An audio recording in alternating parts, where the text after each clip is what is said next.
أعوذ بالله من الشيطان الرجيم بسم الله الرحمن الرحيم الحمد لله رب العالمين والصلاة والسلام على رسولنا محمد وعلى آله وأصحابه وأتباعه وسلم.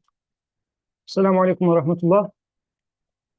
So inshallah, today our intention is to study what Qur'an is offering to people and what secularism is suggesting or offering. And it's going to be a comparison between the two. We will inshallah have 3 sessions. In the first session, we will talk about the fundamental differences. In the second session, which will start after Dhuhr, I believe, we will be comparing their outcomes in personal life. And in the third session, it's going to be the outcomes of both worldviews in society life. So let's go ahead. Okay, so our first part is going to be a test. Raise your hand if at least one of these applies to you. Qur'an is for the hereafter. Career is for this world. Qur'an regulates your relationship with your God. Psychology regulates your relationship with yourself and others. Qur'an explains the beginning and the purpose. Science explains the ongoing mechanics of existence.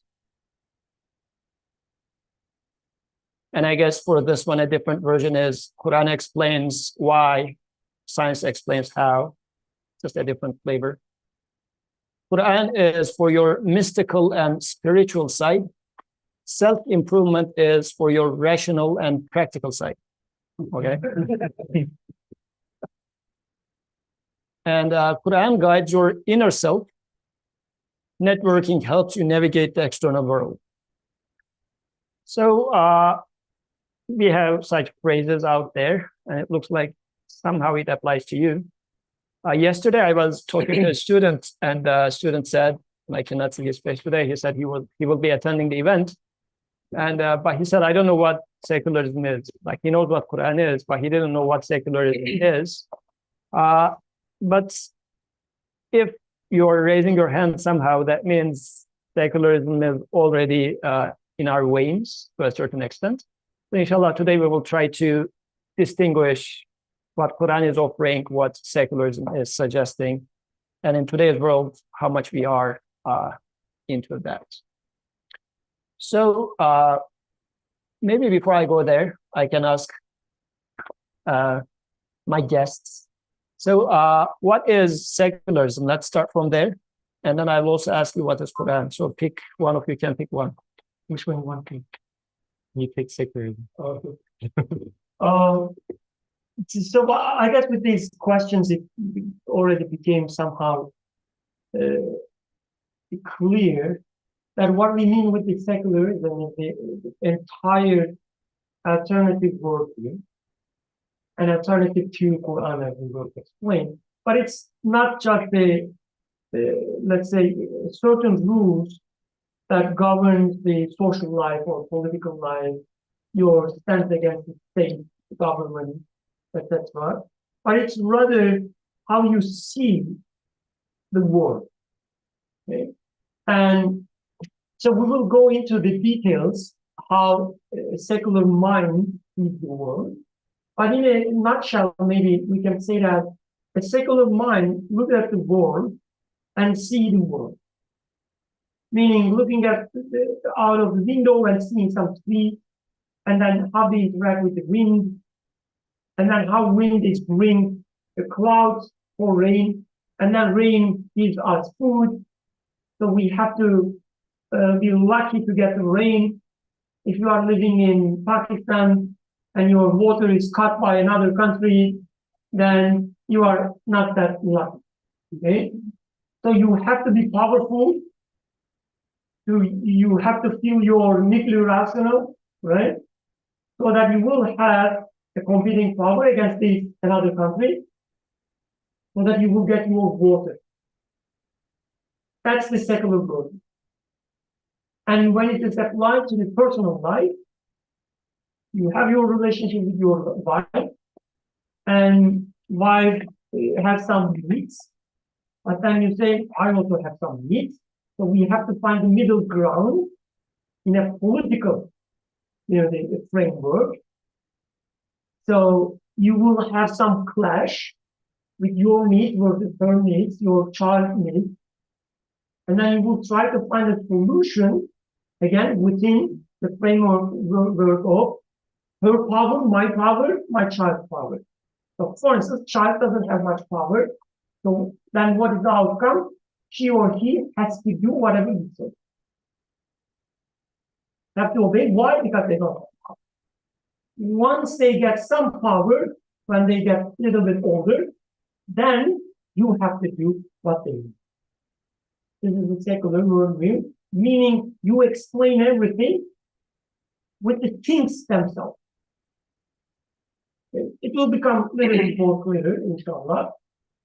But yeah, for Quran, I mean, when I look at all of these, I would say, if I was in the audience and I was courageous enough, I would raise my hand for every single one, because this is, even if I don't, let's say it, maybe I don't even believe it, like if you ask me, but this is, I would say this is how I live my life. Day to day, I would say, I go to the career for this world, or when I used to talk about science, I'm like, yeah, this is explaining everything, or psychology to understand relationships, marriage, all these different things. But is there, there's this thing called Qur'an, which I say I believe in, or there's this religion that I'm trying to follow, there's this path.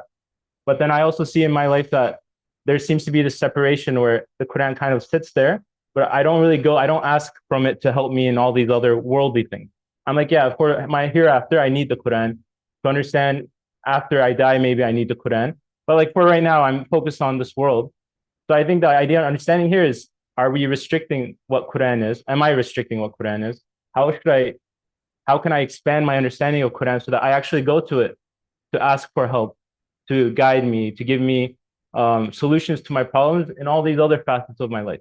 So this is the Qur'an that we're trying to understand for ourselves. So then this discussion is not religion versus science per se. Like this is not, the student was saying that, oh, I guess you're going to make it like Quran and then science, and then you'll try to prove that by bringing some evidences from Quran knows science 14 centuries ago. But there's not such a discussion. In this discussion, we will try to see the perspective, life perspective, in which things are being explained by Quran in the sense that things have a maker and how he is explaining this life. On the other hand, it's going to be, no, there is no maker, no nothing.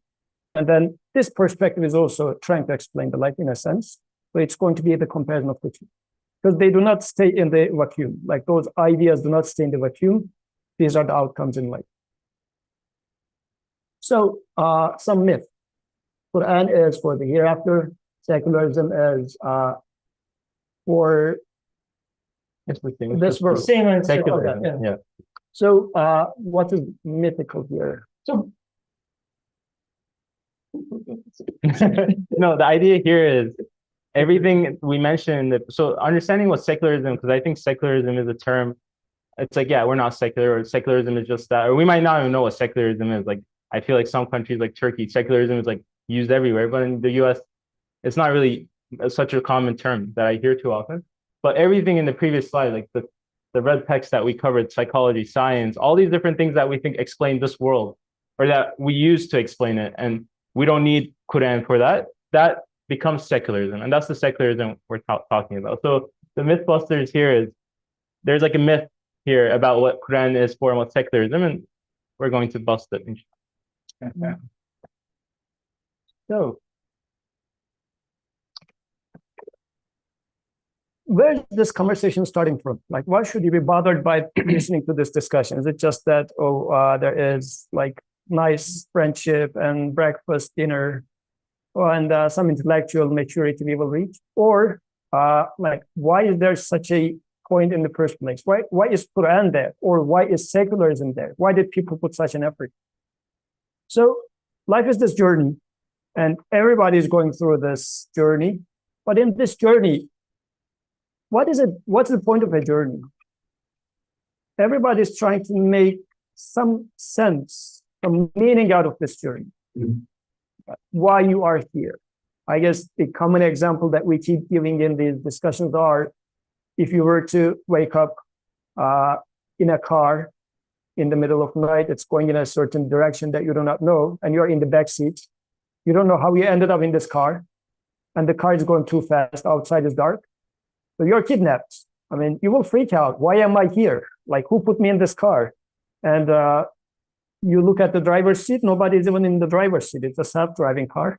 So it just keeps going to an unknown direction. And in this environment, you find some sort of like small food put in the seats, not right next to you. Can you really enjoy the food?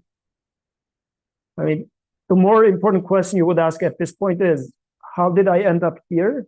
Where am I going to? And even if you see some wall in the distance that the car is going to hit, you will even freak out more because you're going to die within like half an hour or 2 hours or whatever. So you want to understand, why am I here and where am I going to? And this is the journey we are in. You open your eyes in this car called planet Earth. Outside is dark. There's nobody in the driver's seat. And there is some food put next to you, and we start trying to enjoy the food itself. I mean, this is why we are getting depressed after a certain point, which we start realizing that the wall is out there and we will hit it very soon, the death. So we are trying to make sense of what is going on, how we end up in this world and where we are going to. The death is coming near. So as a result of this search, we are not interested in making sense of what is going on. This is where a divine message, or a message that claims to be divine, and a message which says, no divine, I'm going to make sense of things by myself. Secularism, Qur'an, this is the distinction, starts becoming interesting. Which one would I choose to go with? Shall I listen to Qur'an? Shall I listen to this divine message? And like, speaking of it, I guess probably you could say the starting point is realizing that you are searching for something, right? And everybody's searching for something. Like, there's no one, except maybe, people who lost their humanity.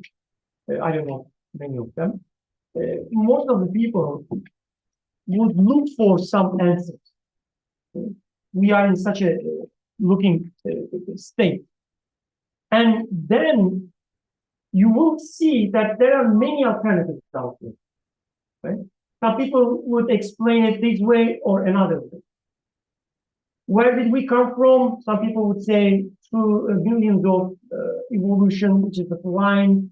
So you came from no. You're just a product of random chance. Some other people would say, no, you came from some aliens planting some, I don't know, the ancient DNA somewhere, and something happened. Right? Or some other people would say some other thing. Right? And you wouldn't know where you are, what you were going to trust, and so on. So, and the question is, how can you find the answer to your question in a way that would convince you, that you have certainty, and that you would say that, okay, I had a peace of mind with this answer. Your entire humanity, your body, your heart, your mind, your eyes, everything, you accept it. This is what we are looking for. Everybody is looking for this. And the main theme of this 3 sessions would be, out there, basically there are only 2 of them. Like on a theoretical ground. Yes, in practice, we will see many different, the gray zones. But in reality, on a theoretical ground, that's what we want to establish at least in the first session, is that there are only 2, black and white. Where you are is determined based on which pole you are closer to. As a human being, yes, you will be something in between. Never black, never white. But you will be, again, sometimes closer to the black, sometimes closer to the white. And inshallah, we will try to establish this black and white here in first session. But nobody, no matter what different alternatives there, you can always merge them and group them into two categories. That's the whole point in this session. Okay.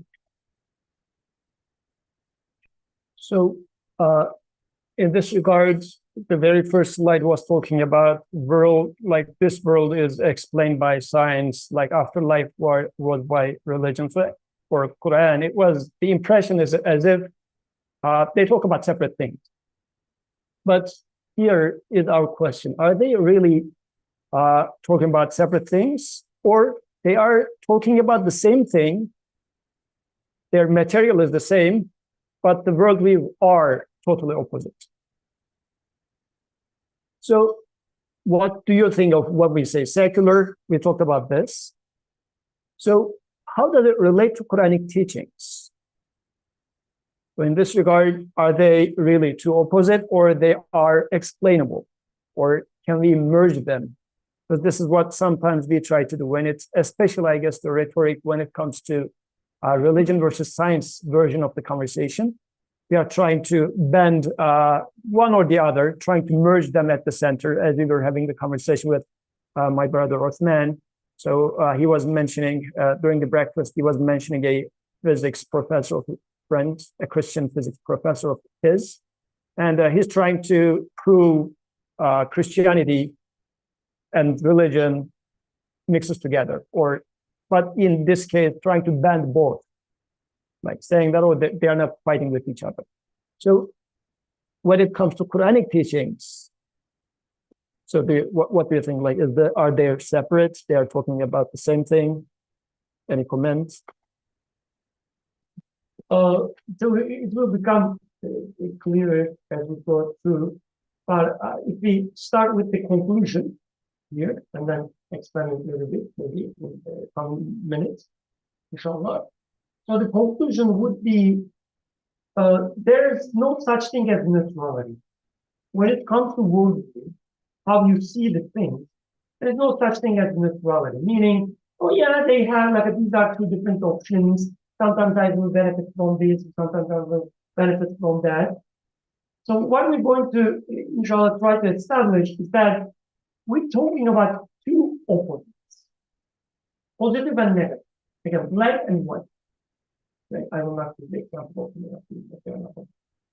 So two opposites, they cannot reconcile. Because the way we will approach the secularism, the common worldview, is that it is a worldview which categorically denies the revelation. It means we can explain things in that way. I don't need anybody external to tell me what this is. It's a tree. How I know it, I name it. Right? My ancestors name it. They told me that this is a tree. And when you are hungry, go to an orange tree and get an orange. And that's the whole world. And where did this orange came from? It came from seed, and seed came from whatever. So this is a world in which there is nothing beyond this tree I see, nothing beyond the orange I see. On the opposite side, Quranic worldview will tell us, there is no such thing.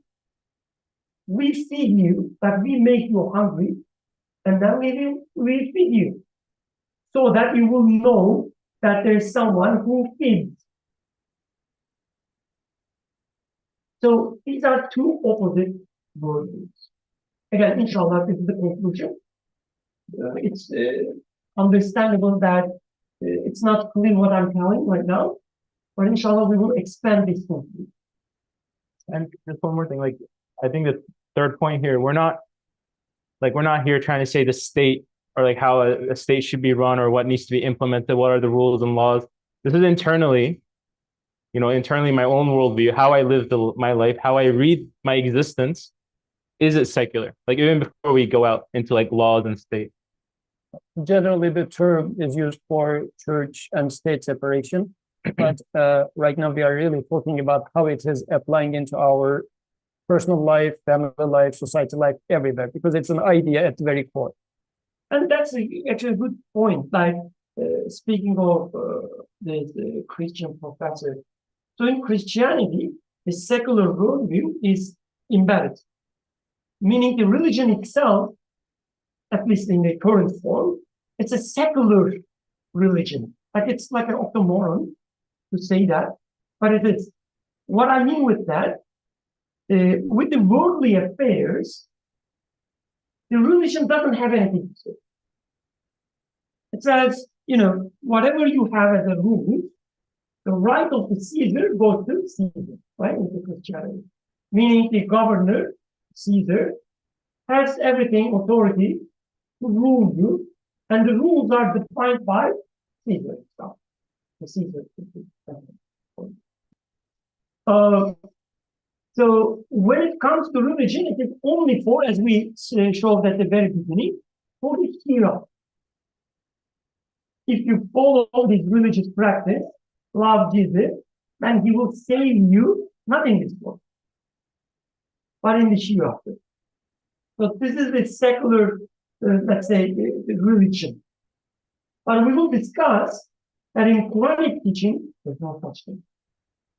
There's no even possibility of such a separation. Everything is religion. Everything is Quranic teaching.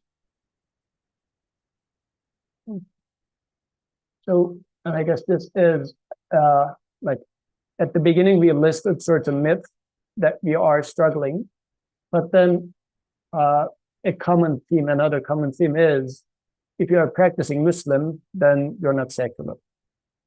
But the reality is, if all the decisions that I make in my daily life is really shaped by the secular choices that's already embedded in the society, like I eat the way I dress, study, or make my life decisions really based on what's out there in the secular society.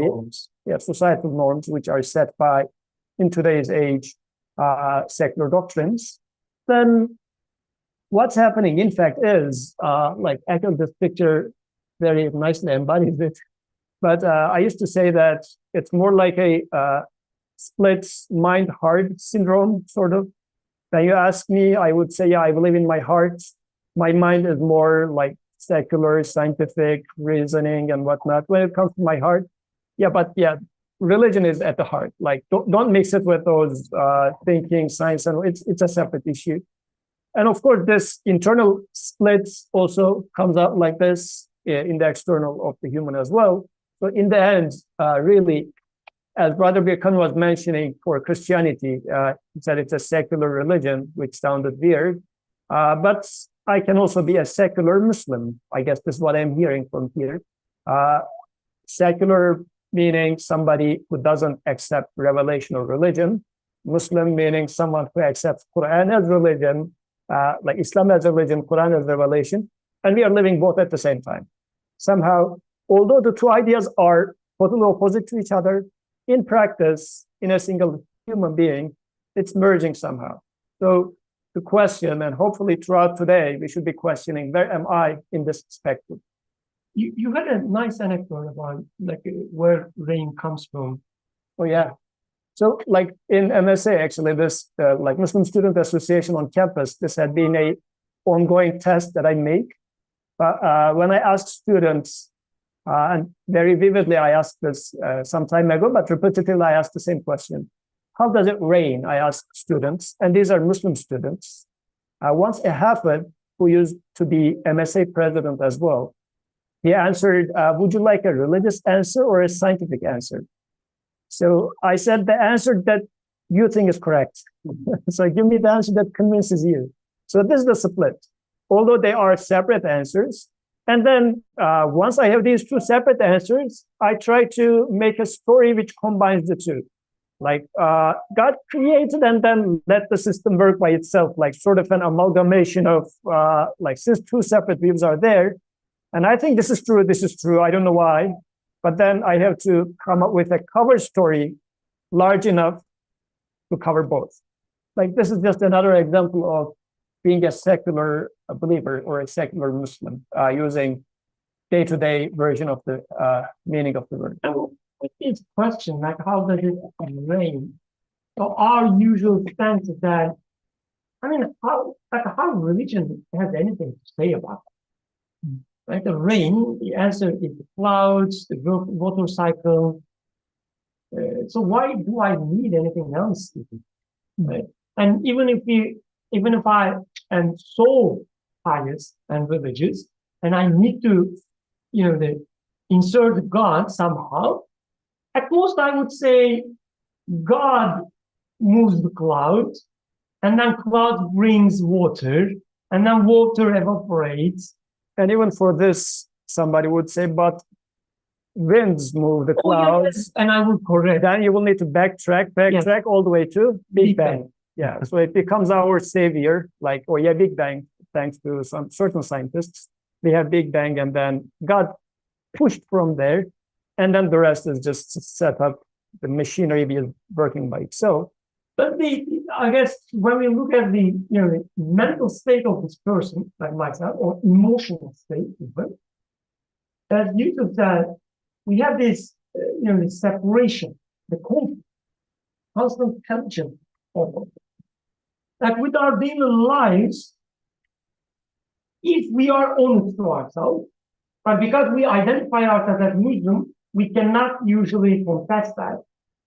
But deep inside, we say, religion has nothing to do with money, or the rain, or how a child even born. Right? When I need religion, when I try to make a, let's say, bigger explanation, what is the point of it? Everything works without need of God. And when I ask questions like, okay, what is the mystery behind life? Then I say, okay, let me bring God. Or when I ask things like, as we said at the beginning, why? I have an accident. I know that the accident itself happens by itself.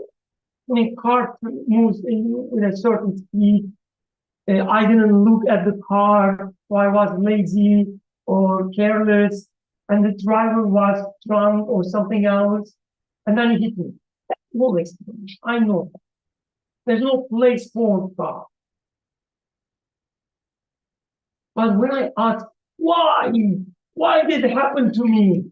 This happened to me, then I bring God. This is where we are. Let's be honest. So we are asking question then one step before this, really. How do things happen? And we are expecting an explanation both from Qur'an and from secularism. As we said, they are working on the same medium, which is the existence itself, and they need to give answers. So in this regard, secularism would say everything happens by itself. Like you start from somewhere, go to a certain, like my uncle. Starting from, I guess, and you got it from Adobe stock photos. Okay. So everything happens by itself. This is the secular explanation. What does Quran suggest, on the other hand? Should we, like I should maybe Okay. expand a little bit what you mean with everything happens itself. Okay. Or I was like pointing to since you put the photo from Adobe stock photos, yeah. I guess like maybe let me expand on that question. Are you saying that, are we saying here that, are we turned into now Quran versus evolution kind of discussion, or are we saying that things are not just like evolving? Are you going against science? Is this like what we're seeing? This is kind of, I think like my understanding is, even if we follow down that thought process, go down to, what about biology? What about science? What about this and that? I think we're missing the point, because right now, at this moment, am I able to speak without the will of my creator? Am I able to speak by my own power? Like, is all the atoms, everything just getting together, and now the sound is moving, everything is just working perfectly by itself, and now you can hear me. This is the understanding of everything happens by itself. Like if I say, you know, the only way I'll be able to meet you tomorrow is by the will of God, you're like, yeah, you're very pious and religious by the will of God, but you know, you're the one who's going to wake up, you're the one who's going to come, you're going to meet me, all these different things. There is no God in the picture. Like everything happens by itself. If you remove God from the picture, everything just functions just the same. Nothing would change. So then in this case, for instance, if we take the example of, since you brought this up, I am speaking and everybody in the room is hearing my voice. Like, how does this happen? What answer comes to your mind first? Is it sound waves are hitting each other and then it gets into your eardrum, and then there's neural transmission, and then neurons fire, and it ends up bringing some sort of a consciousness of voice, right? So how does this happen? It just happens. That's all it happens. Like we say that this causal chain of events trigger each other, and at the end, sounds or understanding of sound emerges. This is being our one explanation, which is everything happens by itself. And when it comes to how life happened, it's just, I mean, this picture of evolution is just yet another version of the same story.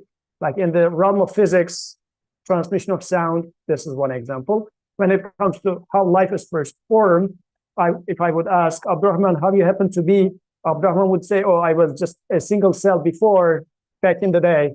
And then this single cell was my father's and then grandfather's, all the way to, oh yeah, and at the very, very beginning, we were just like a small, I don't know, cell in the soup of, I don't know, if there's a biologist, they would know better. So then we have this story of evolution. It's the same concept with the transmission of sound versus evolution. Underlying mechanics are the same. It is happening by itself. This is how it is happening. But for the sound to be transferred in this room, like in the example that we tend to give for this one, if I can briefly go through that, like if I were to send a message to my friend in California, old school, like I'm going to send a letter written in a paper. What do? I write it, I write the address and everything, and then I throw it into the box, the post box at the end of the street. 5 days later, my friend calls me and says, oh, I got your letter, thank you, it was very nice of you and whatnot. So how did this letter go there? Like, do I say that like the box in here somehow transferred to the box over there? Or do I say that like somebody or something who knows how the addresses work took it, classified it, transferred it from here to another center, eventually to the center over there, read the address, put it to the house, this other person's house? What is needed in this transmission? Knowledge is needed. Somebody really needs to know how to control all these things. They should have a well network of distribution. Like they should have this power. In the United States, it is like the postal service is being run by the government. So they should have funds and power to have authority over the entire land, and then also have the will to transfer all these. If somebody comes and says, oh, it's very easy, you dropped it here, they picked it up there. Like, what sort of an explanation are you looking for? It is just the magic of this blue box you see on the corner of your street. It's happening by itself. What sort of an explanation you're looking for? But then what I asked, how about the knowledge, the power and will that's required? Because these are the things required for this action to come to play. And he says, he points to the blue box, and this is what it does. When I speak, I just throw the words out, and it's getting into your ear. And like from here all the way to the other end of the room, like Philadelphia to California, I just throw it out, somebody is picking it up from there. How about this transmission happening in between? It happens by itself. Where's the knowledge and will and power that needs to take place? Because this transmission is not, and it's being done for free, by the way. You just speak and it's being heard. But US government keeps increasing the postal stamp price. I don't pay anything and you hear. Who makes this? it happens by itself, is our explanation. But when it comes to Quran, what does Quran suggest? Everything happens by the will, power, wisdom of an all-wise creator. Because I do see this in play. So let's read the verse. وَإِنَّهُ مَفَاتِحُ الْغَيْبِ لَا يَعْلَمُهَا إِلَّا هُوَ وَيَعْلَمُ مَا فِي الْبَرِّ وَالْبَحْرِ وَمَا تَسْقُطُ مِنْ وَرَقَةٍ إِلَّا يَعْلَمُهَا وَلَا حَبَّةٍ فِي ظُلُمَاتِ الْأَرْضِ وَلَا رَطْبٍ وَلَا يَابِسٍ إِلَّا فِي كِتَابٍ مُبِينٍ. And with him are the keys of the unseen. None knows them except him, and he knows what is on the land and in the sea. Not a leaf falls, but that he knows it. And no grain is there within the darknesses of the earth, and no moist or dry thing, but that is written in a clear record. So I explained the secular worldview. What do you read from Quranic worldview here? So one thing maybe I can highlight is, I mean, we read this the ayat all the time. We hear this all the time, that there's no one leaf falling down without his knowledge. And we usually take it like very lightly. Like, yeah, he knows everything. Okay? So when it comes to, knowing, we can think of two, ways. One is, as a whole, you say that, he knows everything. But when it comes to tiny things, you can imagine that he's missing something. Like if I'm talking about Atik, I say, yes, Atik knows everything from about his car. About his car. Okay. He knows everything about his car. And I believe that. Right? I'm not, let's say, just marveling. He really knows his car. Everything about his car. I say that. One day, he comes and tells me that, oh, Vilma, I didn't realize I had such an engine instead of that type of engine. I don't get surprised. Still, like, he knows everything about his car. Or maybe that was this tiny detail. Who cares? This is one way of knowing everything. Another way is he knows everything about his car. And one day, a friend comes, Nibrat comes, and say that, oh, I think, your engine has this and that feature. And I think that, no, it's not right. And I trust Atik because he knows everything about his car, right? Every tiny detail in his or in his mind. So there are two different ways of saying that he knows everything. So with this, the ayah, I mean, no reason to go into grammatical details, but there's an emphasis that there is nothing about this leaf falling down. So this is a very, I would say, a dramatic way of telling it. It's so significantly different than how we think about our life. It means when you think about the leaf falling down, right? Instant by instant, step by step, no matter how deep you get into it, with a microscope, with a telescope, doesn't matter. All these tiny details about this leaf, he knows how to play.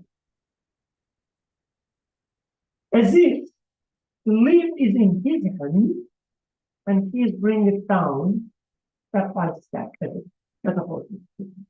This is what I am. So this is the complete opposite of what Yusuf just described. Because when it comes to the secular worldview, which is in second by itself, themselves, we say, okay, the leaf falls down, how? Wind hits it, and then the leaf is already dead. So it starts falling down. How? Gravity. Right? You distribute it to different causes. The wind, that of the leaf itself, and then gravity falling down, pulling down. What kind of path it follows? Nobody knows. And it's not even known because why it follows? It follows a Brownian motion. So it means it's just a stochastic, like somebody knows there's no such thing. There's no knowledge there. That's what it means. But when it comes to, again, the Quranic ayah, it says, no, I claim the opposite. Quran says. There is knowledge there. It is embedded in the system. If you look carefully, you will see the instance of the knowledge. And you will have to attribute this knowledge to something. There is no escape from that process. And interestingly, when scientists start studying how sleep falls deeper and deeper, they admit that, oh yeah, you know what? We call it rounding motion or stochastic process, whatever. But actually, all these different factors coming together from our worldview, and there is a knowledge there. We can even put an equation there for this instance of the knowledge. Now I said so. You will find knowledge everywhere, and then attribute it to something. You would say, okay, if there's knowledge, you have to find someone to know it. Who knows it? I think would say with a secular mind, would say, oh yeah, maybe Leaf knows it. Leaf knows where to go. Midrash with another secular mind said, no. It's gravity knows. You will try to distribute this knowledge to different things. Every time you will fail. Why? The ayah will continue. No grain is there within the darkness of the earth, and no moist or dry thing, but this is written in accordance with God. Everything around the leaf itself, and around the leaf, the air, moisture, the wind, everything. To explain how leaf falls, you have to explain how leaf works. To explain how wind works, you have to explain how moisture. You have to explain how planets work. Everything is so connected, and it's written in a detailed way. Everything. Are you going to attribute such an absolute knowledge of everything to the Quran? Are you going to attribute all this absolute knowledge to gravity? By the way, what is gravity? Quran will ask someone else. All these names that you and your fathers put, what they are really? Well, tell me, what is gravity? Where is its hand that fulfills me? Are you going to attribute the knowledge to that? Or to the name? The two opposite worldviews. No knowledge, it happens by itself, versus thought. And you have to attribute it to something. Same goes with the will and power. Secular worldview would say, what power? Even nowadays, the physics work without power. We don't have forces anymore. We have geometrical equations, meaning something follows the least something path, minimizing some problem. Things are not even attracting them or propelling each other anymore. It's just the curvature of something. You don't even need to ask how anymore. Only what. Describe what it is. Right? One says no. How something can move. Forget about gravity or anything like complex. A leaf is here and then there. How can you explain it? You need power to exist. You need power to move. You need power to change shape. Which element are you going to attribute this power? Again, people say, oh, maybe leaf. It's just, they're falling down. But then Quran says, oh, you have to also explain the power that is embedded in the wind. Okay? about the friends, about the moisture, about the air. All of them also require. And then it quickly becomes endless, absolute power that you need just to know that we kind of. Are you going to attribute this absolute power to the leaf? How about the will? Leaf can fall this way or that way. It can move up or down. We say, no, there are physical rules like the rules, the laws, and so on. It's just the same thing. We say it could be that way, but it happened this way. And we will call it as a law. We say there's a will, there's a choice thing. In everything, there's a choice. To whom are you going to attribute this choice? So in this case, then it looks like Quran is really talking about the seeds and the leaf and the existence. Science, or secular science in this case, is talking about the same thing, but they are talking about exact opposites, results from the same stuff that we have right in front of your eyes. So Quran is apparently helping me understand, put some meaning to what I'm experiencing in this case. So really, going back to our initial, one of the myths that we had, Quran explains afterlife, or for afterlife, sciences for this world. It looks like, no, Quran is really giving this very precise perspective about the same point where secular science is putting its finger on. So in the previous example, then we should ask, when my voice is going to your ear, the amount of knowledge that is required per air molecule, I have to attribute it to something, or I'll need to close my ear. So then comes another point, another question that we have in mind: who is the doer?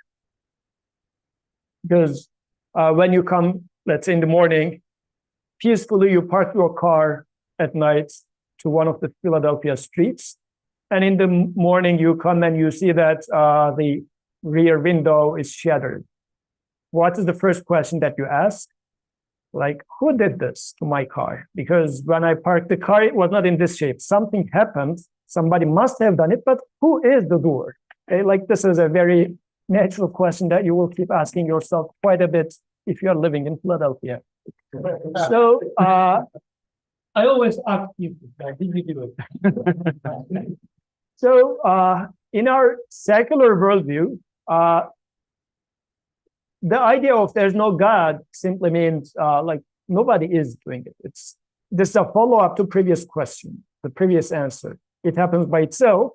But when we say there is no God, or then secularly we say no one is God, actually what we are saying is everything is God at a smaller scale. This is what it boils down to. So denying God,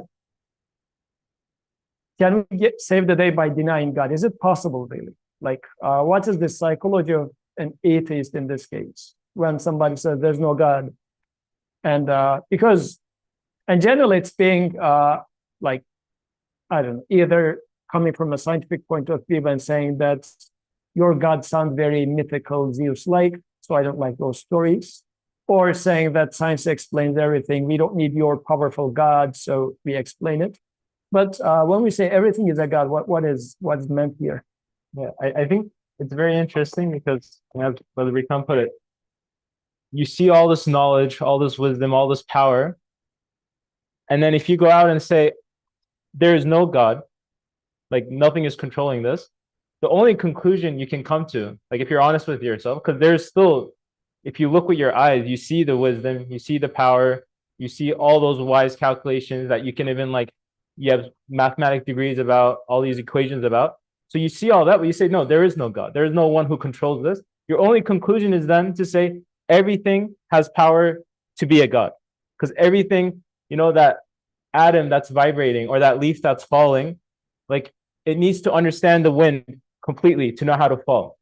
And it needs to have all that knowledge of the wind, or it needs to understand how the physics work and everything works. So it's like a contradiction when you say there is no God, nothing is controlling, Yet you see there's some controlling happening. You see that the window is broken. You see that the mail is going to California.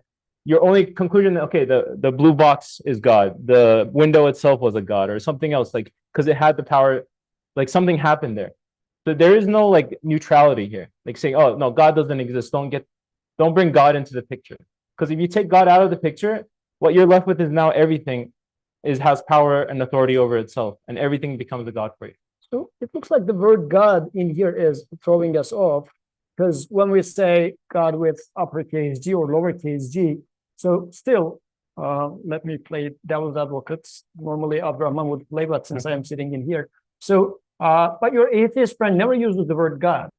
So when we say everything is God, what then we are meaning is the knowledge, power, and will required to take the letter from Philadelphia to California. If I'm not going to attribute it to U.S. Postal Service, yet it's at play, I do observe it, I have to attribute it to something. I attribute it to blue box in the street. So I don't call it God, but this is what we call God, you would say. So this is why everything then requires to have godly qualities. As in the previous verse, there is no single seed in the darknesses that the Creator doesn't know. What does this mean, actually? What does the previous verse allude to? For the seed under the soil to come out, what is needed? You need the rain to come. You need the climate being prepared for it outside. Sun needs to be revolving around however many distance away. All these things are coming to the help of this single seed. And I have to say, this seed is so powerful that it has control over the sun and the climate and the clouds and the water, because this is how it is working. Like there was little baby over there. We have Huda. Like Huda just makes a little bit of a noise, and this old man, like huge old man here, stands up and leaves the room. Like, sit down, you're doing the presentation. So do we say that, oh, the baby is so strong that she is pulling the father outside of the room despite he was supposed to be sitting here? We don't say that. But this is what we are, if we claim that, like, this is what's going on, so it looks like we are attributing some sort of power, wisdom, knowledge to this cute little baby. And everything is God means, since we observe knowledge, power, will at play, and if I do not attribute it to one who has power over everything all at once, which is what is visible, because whatever makes Abdul Rahman must be making the sun, because his body, his eyes, and everything is functioning according to the sun. So the maker is the same. Or else I would say Abdurrahman has power over everything, including sun and the clouds and everything. So Abdurrahman is a small god, as Muhammad Sial is. And I'm glad they're not fighting with each other. Like, despite being two equally powerful gods now, who have so much knowledge, power, and wisdom, and they share authority over the same sun. Thankfully, it's not Abdurrahman not saying that I am in a bad day today. Sun, you're not going up. And Muhammad Sial says, no, it's the best day today. My wife cooked something nice, so sun should rise. This is not happening, but this is what it boils down to. And also there's the psychological, emotional aspect of it as well. So one narration from Prophet ﷺ, so my memory is usually bad, so I will just narrate the main key. So I would be, the words would be probably not probably will be wrong, so I apologize in advance. But certain people comes with the Prophet who used to be Jewish or Christian, and they saying that, oh, there are such ayah telling us that these Christians or other, the Ahl Kitab, they worship their clouds. And they say, well, we were Christian before, and we never worshipped them. And there must be a mistake in this, in the ayah. And Prophet says, were you doing everything they said? I said, yes. Were you trying to, run away from anything that would upset them? They said, yes. Were you trying your best to please them? They said, yes. And you were worshiping them. So when we, like, worshiping something means seeing it as the source of pleasure, success for yourself. Having authority over you. Having authority over you. So when somebody says, for instance, I apply to a job, let's say, who's looking for a job? Okay. You go first. Our friend, he applies for a job, and then what he does? He has an interview. He does everything, no offense, everything to please his interviewer. Right? He would even change the way he dresses, the way he talks. When they ask something about, let's say a political event, he would judge them. Should I say yes, destroy these homes, or yeah, these terrible people killing them? Which one I should say, based on their, the look, let's say. Why? Because he or I, right, when I apply a job, think these people have authority over my future. If they are pleased, I will get the job. And getting job means basically, if they are pleased, I will get enough money to support my family, myself and my family, to get married, right? To attract a lady with my money. So that's what he thinks. That's the authority. Otherwise, he would think, I cannot even get married, forget about, feeding my family. It's in their control. My success, my well-being is in the hands of interpretation. It means I am worshiping them.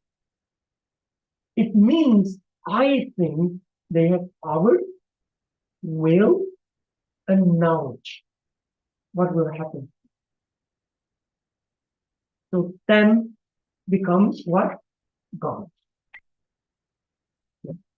So, and this applies to everybody. This is why, with this perspective of there is no God, actually everything is God is the what it means. If you're like these two sentences are meaning the same thing actually.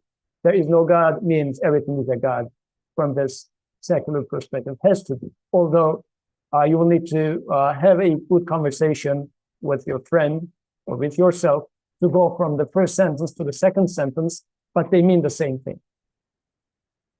But when it comes to Quran, Quran is saying that no, there is only one creator. So قُلْ هُوَ اللَّهُ أَحَدٌ. To say he is Allah, the one. So in a sense, the notion of the verse is being, you see the window of your car is broken. You know somebody must exist who broke it.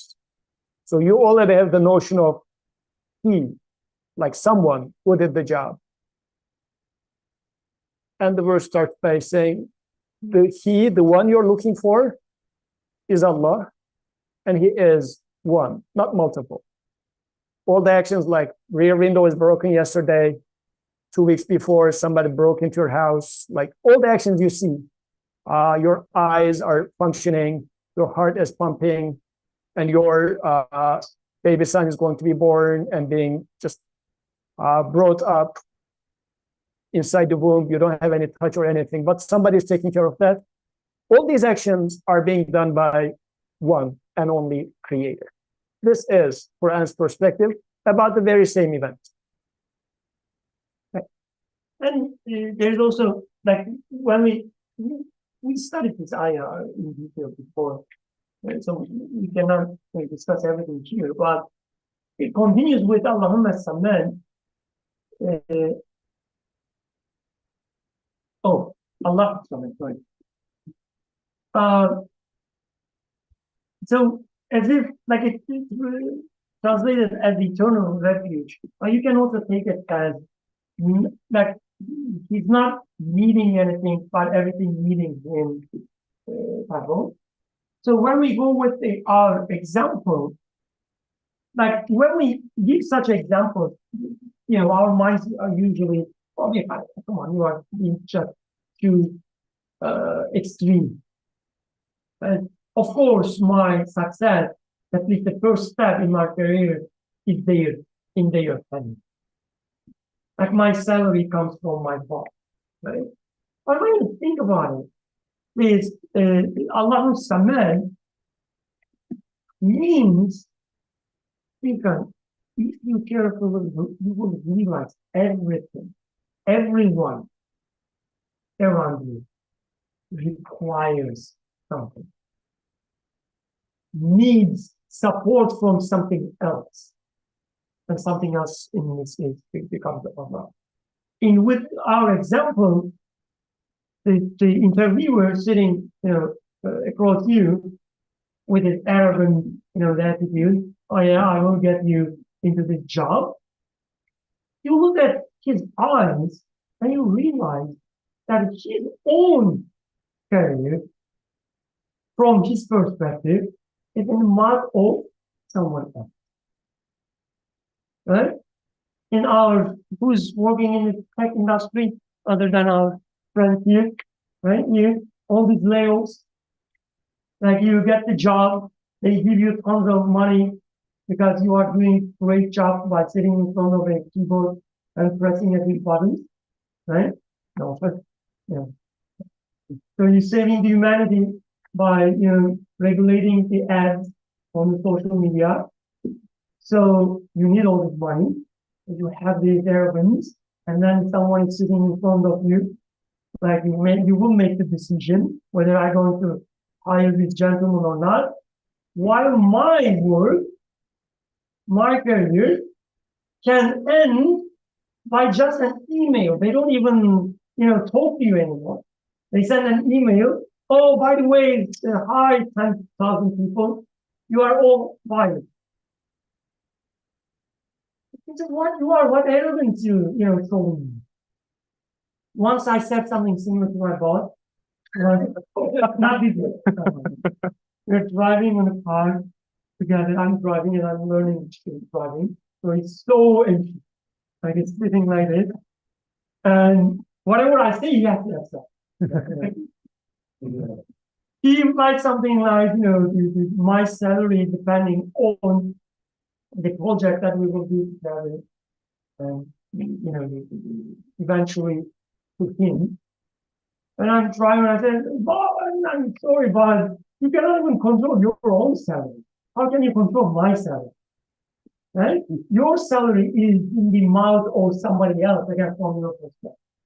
How do you think that I would believe that my salary is in your hand? Right? I didn't like it much, but I mean, right? But now we have a very respectful relationship. But anyway, this is the reality of ourselves. Everybody, everything is in need of something.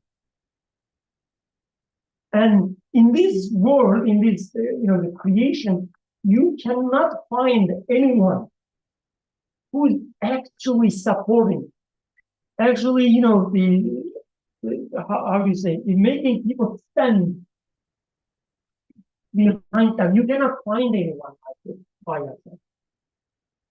There's only one who doesn't need anyone, and everybody needs him. And this is out of his universe, not of type of his universe. Chapter. Yeah. So again, another example of same events, totally different perspectives. So comes like similar questions, but who has authority? As Brother Birkan was alluding to, who has authority over my salary? Who has authority over our health? Or such questions, But when it comes to secularism, I have authority and dominion over myself, like everything else has authority over itself. This is the notion of pro-choice. Sorry. So, like, I am a free human being in this sense, but free in the sense of not only my choices, but I do whatever I want. Like this sense of having authority and dominion over myself. I can do anything, at least to myself. Maybe I wouldn't punch Abdurrahman, but me belong to me. Like I am mine. Nobody is having authority over me. And when I apply the same rule to Abdurrahman, I would say, I mean, do whatever you want yourself. Don't mess up with me, fine. But you're fine to be doing whatever you want yourself. But as a follow-up, this applies to Gürkan, but also to the apple tree outside, to the single cells, to the COVID virus. Everything owns itself. Everything has authority over itself. And then this is becoming the secular worldview. And we will talk about the consequences of that. Because what that means is I have to take my guard towards when Abdurrahman, a potential enemy now, because now that I have to protect myself, since I have authority over myself, now I have to protect myself.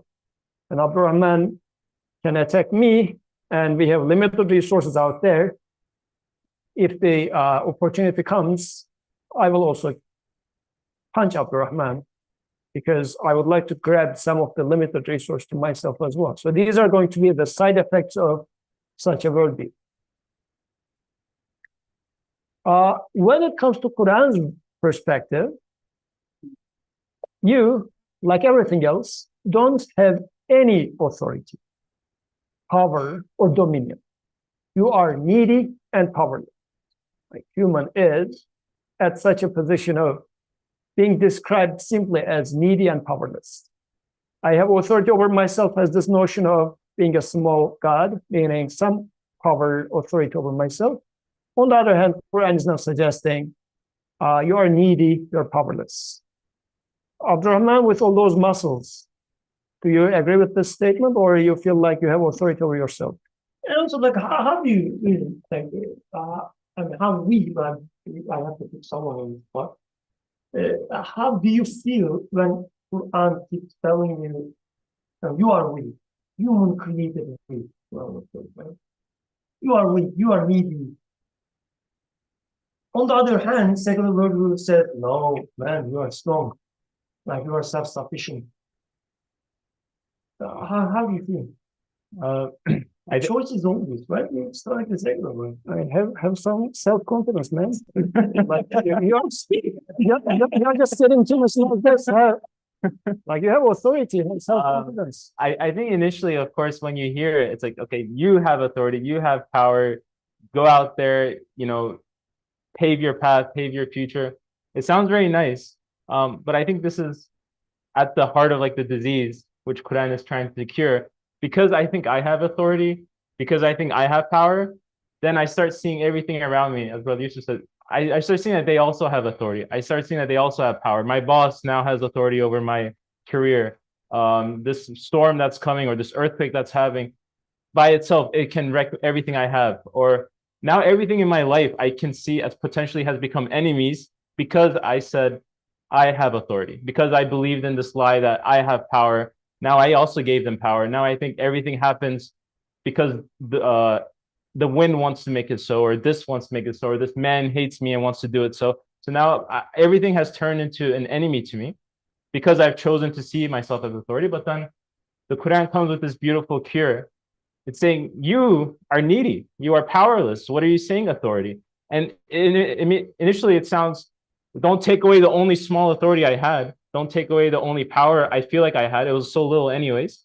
But it's like breaking. It's like, no, break that feeling that you have authority. You know, humble yourself. You honor whom you will and you humble whom you will. Like, humble yourself. Break that, I guess, idol in you. And when you'll see that, when you do break it, you see that he is the one who has authority. He is the one who has power. Nothing your boss doesn't have authority over you. That's why when you're driving, you can say such things to your boss because you're like, you don't have authority over me. You see a country doing something and you can speak out against them, or you see something else in your life, you can speak out against them. Because internally you start from saying, I don't have power. I submit to the one who has authority. Only he has authority. And that's why in my relationship with others as well, I know that I don't need to kill this guy to like secure my resources because I know there is one who is sustaining us. There's one who is the sustainer. I am not at war with him. And this is a topic we'll go into later. So because I'm able, like to answer the question, because if I'm able to humble myself to kill this idol or break this idol, then I find the one who has authority, and then I find peace there rather than trying to hold this delusion. And this one is going to be a big deal actually in the next two sessions because this having self like notion, false self notion of I have power, I have authority will have a lot of consequences within ourselves, like internal conflicts within our family, like I think I have power over my children, but in fact my wife has power over me, and in fact children have power over mom. So we are living in this cycle of everybody is exerting power over the other, and if I'm living in such a world, what sort of a like nightmare it becomes. Everybody's trying to abuse or like exert their power over the other, and at the same time receive some oppression from the other. Just like I'm being crushed in this world. But as you get to the society level, this will keep causing us a lot of trouble. But where does the problem start from? Because I think I am strong. So, and on the other hand, what Qur'an would be suggesting is Malik al-Mulk is like the owner of the sovereignty, the authority is the creator. And so he says, so if you are given authority, it's not your authority. You might be given authority, and you can only use this authority in the name of the giver. It's not your authority. So these are the distinctions that Quran is suggesting. And if I see it as such, as we will discuss more in the second and the third session, in my relationship with my children, let's say they do something wrong.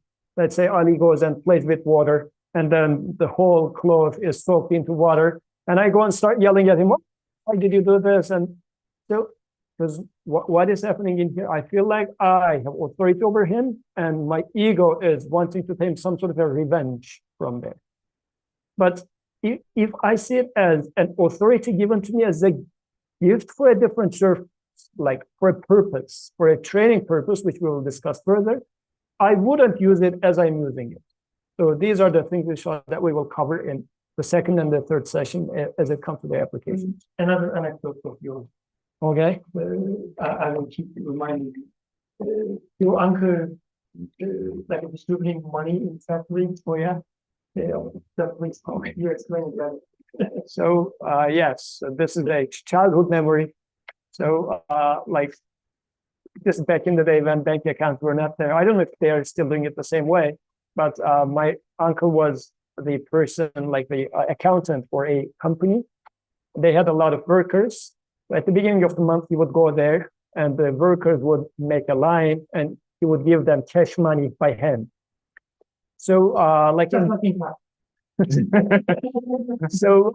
like in this case, it feels like he is the rich guy and distributing money to them. So if a person in this line comes and says, oh, thank you, starts kissing his hand, if you didn't give us money, my children was going to be just like starving from death, like from hunger, thank you very much. And then he starts really acting, yes, so yes, of course, like, kiss my hand, I am the provider, the sustainer for your livelihood. Then the real boss will, looking at it from, there was a glass window above, what is this guy doing there? I am the boss, and he is taking the respect from people. So this is how, as a human being, we are given an authority for a purpose. We can discuss this purpose in the second session, inshallah. But if I start abusing it and thinking that it is my authority, it's mine, like it's not given to me, but it's mine, because in the verse, you give authority to whom you will. Like it's a given authority, meaning given and taken. It's not yours. It is given as a trust. So my uncle betrayed the trust in our example and said, it's my authority, it's my hand. So this is where now the trouble starts coming. And then the boss says, okay, next month, no money, give them the salaries again. This is what's happening. The creator sometimes just wake us up, stops giving us the authority. What happens in our young ages? This is how my grandfather was. My grandfather was a very tough husband. Then my grandmother, for her entire life, was always the one that was being, I mean, not physically beaten up, but psychologically the one that was being beaten up. One day, my grandfather went to, like, two people were fighting.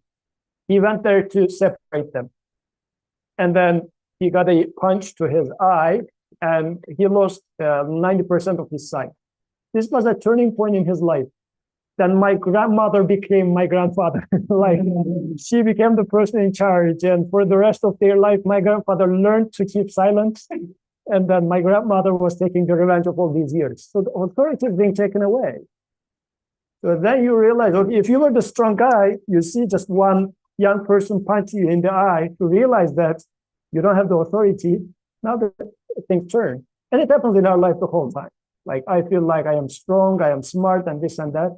Aging is a very blessing way that the creator is saying that, okay, I'm taking it away. Go, keep doing it if you can. So you're needy and powerless existentially. And this is the reality that the Qur'an is introducing to us, or reminding us actually, and suggesting that go to the true owner of the authority, rather than trying to pretend as if you have authority. And because it ends up with my favorite phrase, kullu shayin qadir, is that we keep giving all these examples from people, but you can apply it to everything. Kullu shayin means everything without any exception. Even the atoms, right? The secular worldview would say each atom or a particle, doesn't matter, each particle has its own dominion. It moves or it acts in a way that he or it wants within the the scope of its region of action. But when this is the case, like everything acting independently, right? You cannot talk about the bigger picture anymore. If you are lucky, there will be some emergent characteristics out of these random choices or random instances of power. But otherwise, there's no such thing as big picture. But when we look at the Quranic the teaching, when he says Malik al-Mulk, it means, yes, it has the power and authority, but it also emphasizes that the life, the creation, is a mulk. Mulk is like you can use it as for like a state, like a real estate, Government. the government, or, Country. or the land that you own. That's also mulk in Arabic, right? I have farm, for instance, that I can use as I wish.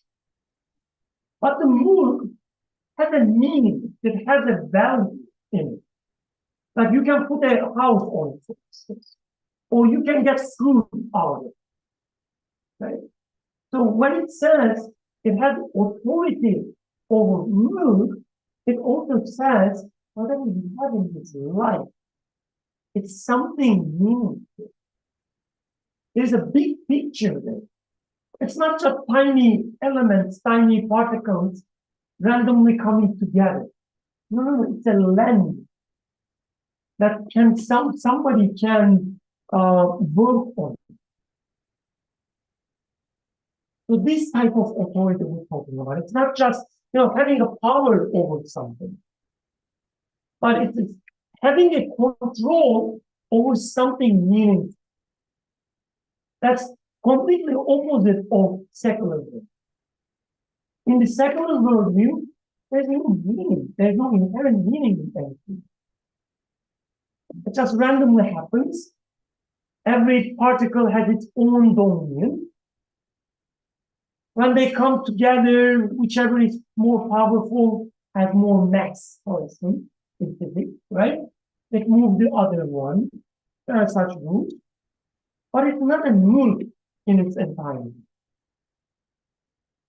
Qur'an says, no. There is someone who shapes it. There is someone who takes care of it. Just like a farm. Like think yourself as a farm. Like a land. Somebody, what is the word? Like putting seeds? Yeah, there's a tiller. You are a move. It's like you are a house that somebody is taking care of. Cleaning, that's what it does. You have to do right to our body. Something comes in, something comes out. It's being taken care of all the time. Just like you take care of your house, cleans from time to time. Creator cleans your body more frequently than you clean your house. Shape it, repairs it. It is being taken care of. It's a very different world.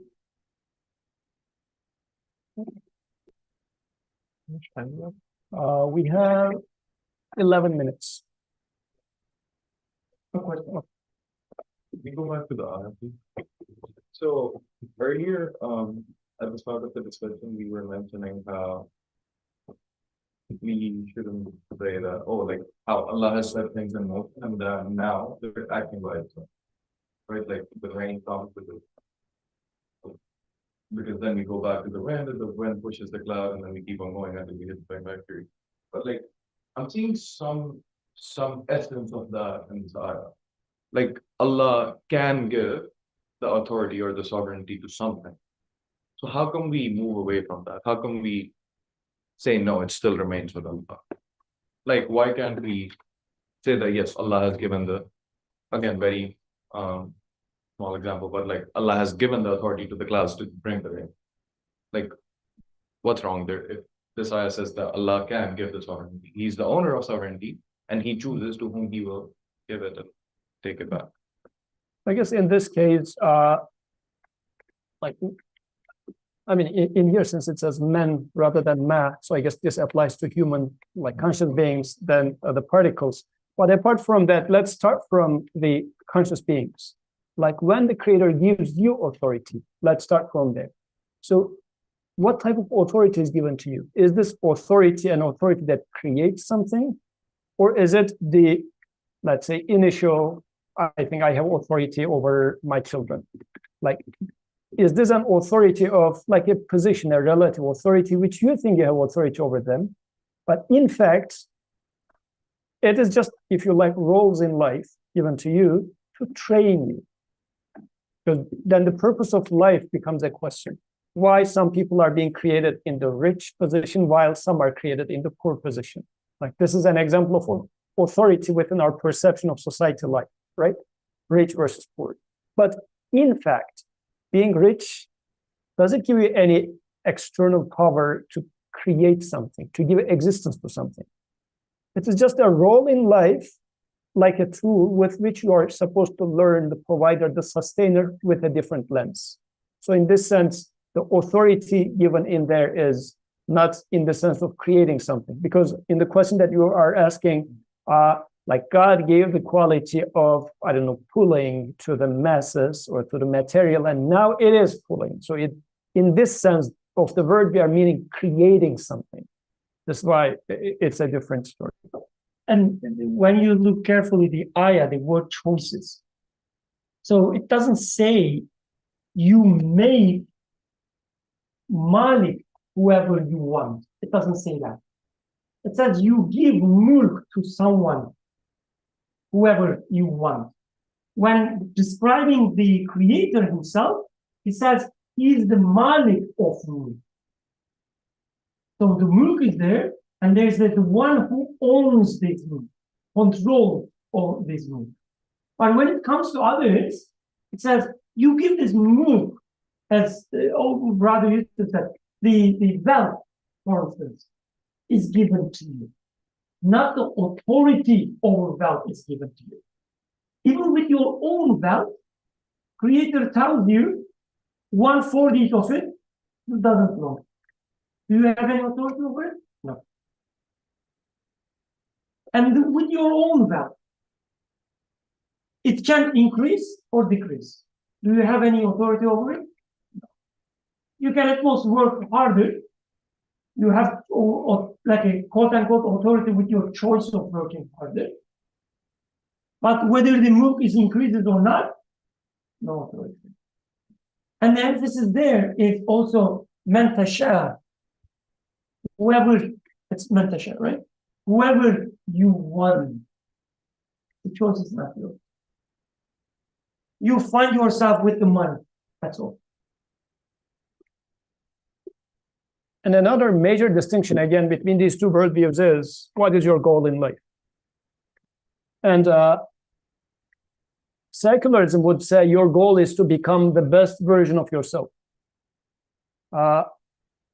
Actually, I heard this as a dua in yesterday's Jummah Khatib, then concluding, may Allah make you the best version of yourself, was the dua that the Khatib did.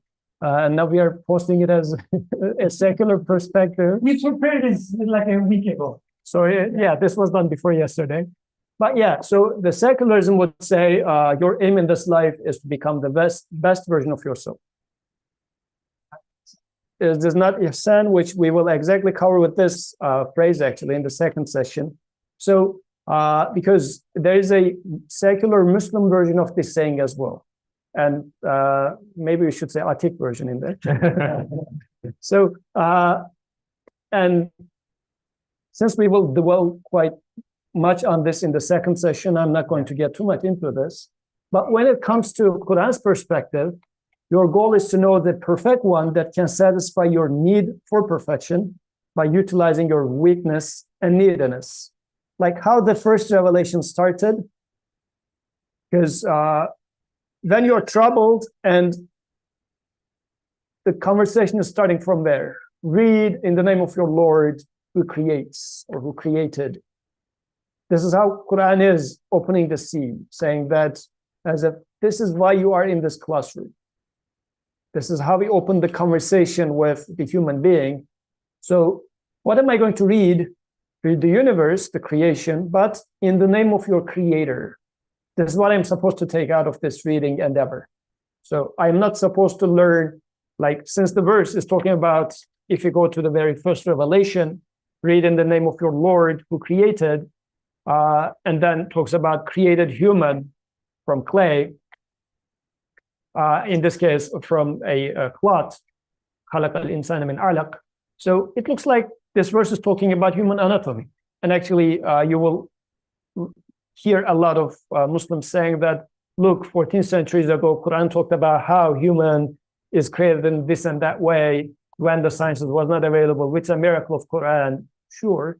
But this verse is it teaching me how to read anatomy for the sake of anatomy? Or is it asking me to read this in the name of the creator? And there's the distinction that's being mentioned here. Your goal is to know the perfect one, the one who does it. Read anatomy so that you get to know its maker. Don't read anatomy to know anatomy.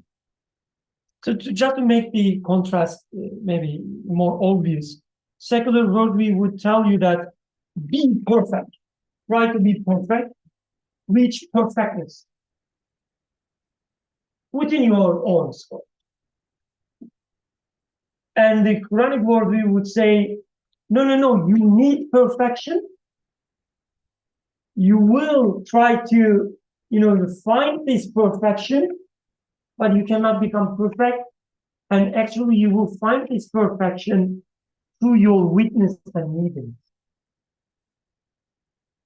You will look at yourself, you will see nothing but a needy creature, powerless creature, but at the same time, somehow everything I need is taken care of.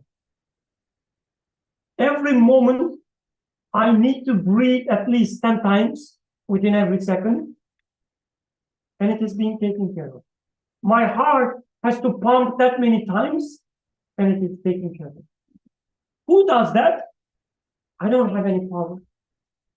I'm just needy. When I realize that, I see that, oh, whoever is taking care of me, he has the absolute knowledge, power, and will. Now you find the perfection there. You can rely on the perfect one who is perfect. And you can rely on, this is the reality, something factual. But when you say, I will try to become perfect, I will be perfect something, you know that it's a lie. You cannot be perfect in anything. It's not your, the creation. You are a created thing. You need existence first and foremost. You cannot even give existence to yourself. What perfection you talking about? This is a lie, not based on fact.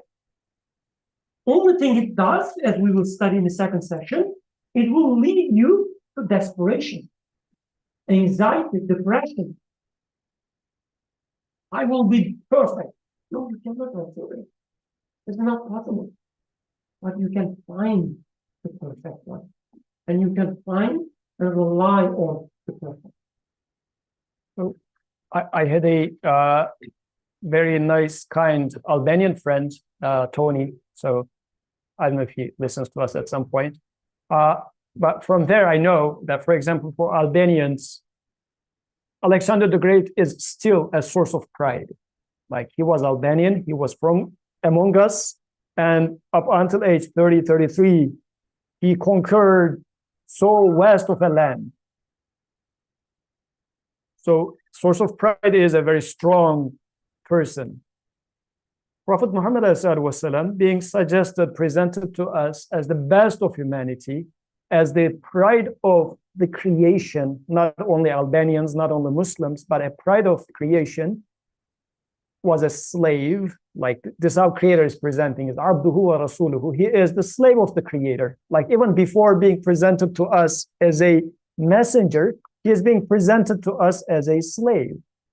Not like as a very strong-willed king, but as a slave, in line with realizing your weakness and neediness. This point is very important.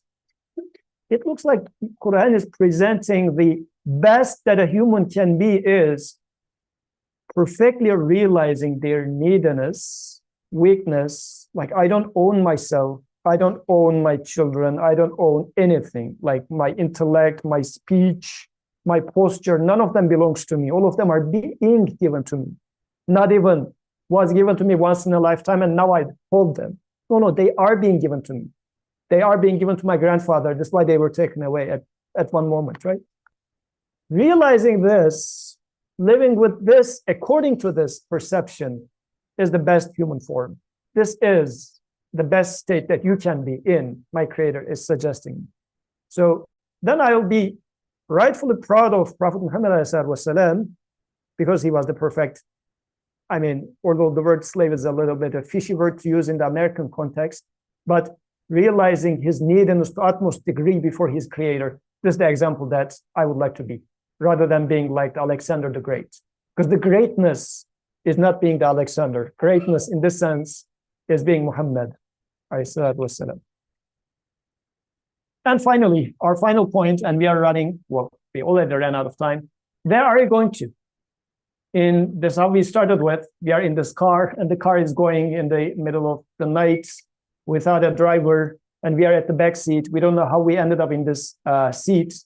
Like, inshallah, Abdurrahman, within a few weeks or so, is going to have a newborn baby, inshallah. Keep him in your du'as. The baby is literally going to open up his eyes and find himself in this globe, which is going in a certain unknown direction without any driver. So dark for you. So where is this baby going? Where is this car going? And most likely before the earth hits somewhere, the baby is going to be thrown out of this car like his father, and like I will be thrown. Like, before the world dies, we die. So we are living in such a dark position. Where do we go to? Secularism says there's nothing beyond that. Just make the best of your moments. Even in fact, every moment is dying, and you are living in this small coffin, which is the moment itself. And if it dies, like the breakfast is gone. All the, like, I hope you enjoyed the breakfast, but the joy of the breakfast also is already dead. This is the reality that the secularism says. And the only thing you have is this tiny moment. So try to enjoy it. I mean, there's no other thing. This is the reality. Yeah, it sucks. What else to do? This tiny moment part is really important because like how we see the life is full of missed opportunities. What it means, the past is gone. Our connection with the past is not there anymore. This is how we see. The past doesn't exist anymore. Gone, darkness. It died, and there is nothing beyond that. This is the secular ability.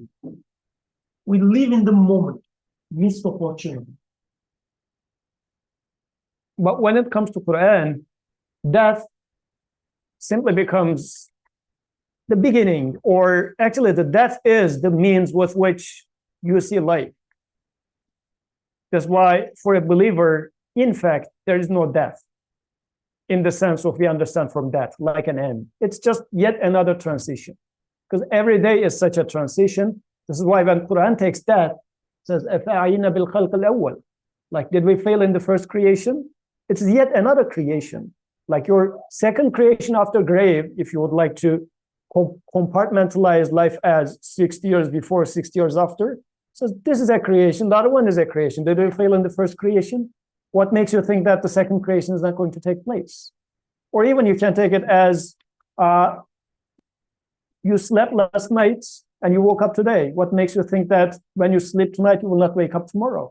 Did we fail to wake you up today, that you feel like we are not going to wake you up tomorrow?